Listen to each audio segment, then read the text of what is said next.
বন্ধু। আরে বন্ধু তুই?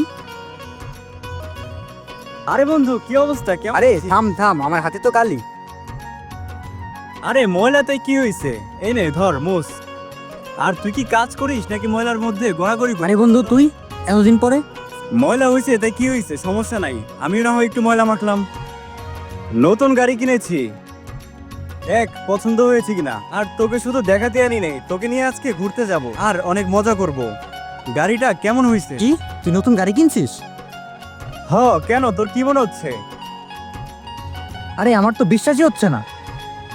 আরে বিশ্বাস না হওয়ার কি আছে, আমি সরকারি চাকরি করি, আবার পাশাপাশি সফটওয়্যার ইঞ্জিনিয়ার। তোরে কত করে কইলাম তুই আমার কাছে আয়, আমার আন্ডারে না হলেও 20 জন চাকরি করে, তুই তো আমার কথা শুনিসই না।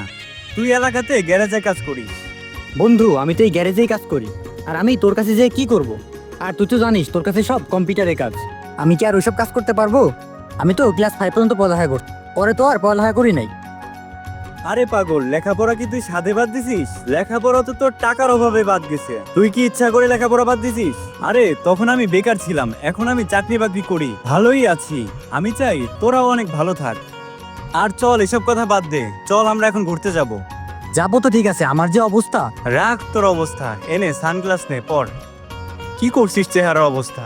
বন্ধু যাবো কিভাবে, আমার তো পায়ে জুতাই নাই। দাঁড়া, এই যে তোর জন্য জুতা নিয়ে আসছি, নে জুতাটা তাড়াতাড়ি করে পরে নে। আরে বন্ধু আমার এখন হিরো হয়ে গেছে, তুই রেডি হয়ে আসিস না, তাই কি হয়েছে? নে কোটটা নে পর। তোরে এখন আমার থেকে সুন্দর লাগতেছে, নে চল এখন যাই। আসসালামু আলাইকুম ভাইয়া, কেমন আছেন? ওয়ালাইকুম আসসালাম, ভালো।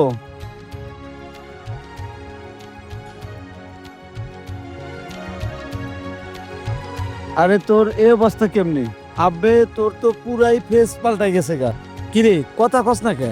বড় ভাই, ও আমার বন্ধু, আমি ঢাকাতে থাকি, নতুন গাড়ি কিনেছি, গাড়ি কিনে আম্মাকে দেখাইতে আসছি, তাই বন্ধুর সাথেও দেখা করতে আসলাম। ওরে নিয়ে একটু ঘুরবো, কিন্তু ও তো পুরান কাপড় চাপড় পরা ছিল। ও কইতেছিল ও বলে ঘোরার মুডে নাই, ওর লুক বলে উল্টা পাল্টা, তাই ওর জামা কাপড়গুলা চেঞ্জ করে দিলাম। গায়ে নাকি ময়লা, এই জন্য ঘুরতে যেতে চাইতেছে না, এই জন্যই ওকে একটু সাজাইলাম। ভাই এখন আপনার সাথে আমার একটু কথা আছে। হ্যাঁ কয়ে ফেলাও, কিন্তু একটা কথা, তুমি এত বড় পজিশনের মানুষ আর ও তোমার বন্ধু। হ্যাঁ বড় ভাই, পড়ালেখা শেষ করছি, ঢাকায় চাকরি বাকরি করি, এজন্য আমার অবস্থানটা একটু ভালো অবস্থায় গেছে। আর ও তো লেখাপড়া শেষ করে নাই, এলাকায় কাজ কাম করে, তাই কি বন্ধুকে ভুলে যাব? আপনি কি এখন ওরে একবেলার জন্য ছুটি দিবেন নাকি, তাই বলেন? আরে অবশ্যই ঘুরবা, ছুটি লাগবো।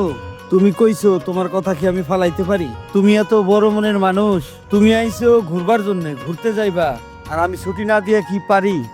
এটা কোনো কথা?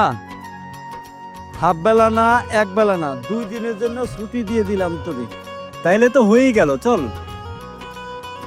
এই শাওন দাঁড়াও, তোমরা 2 বন্ধু মিলে ঘুরতে যাইবা, এই টাকাটা আরে ভাই থাক, দেওয়া লাগবে না, আমার কাছে তো টাকা আছেই। সমস্যা নাই, আমি বড় ভাই হিসেবে দিলাম, 2 জনে মিলে খরচ করো। আরে রাখো রাখো। আচ্ছা ঠিক আছে ভাই, থাকেন তাইলে, ভালো থাকেন, চল যাই।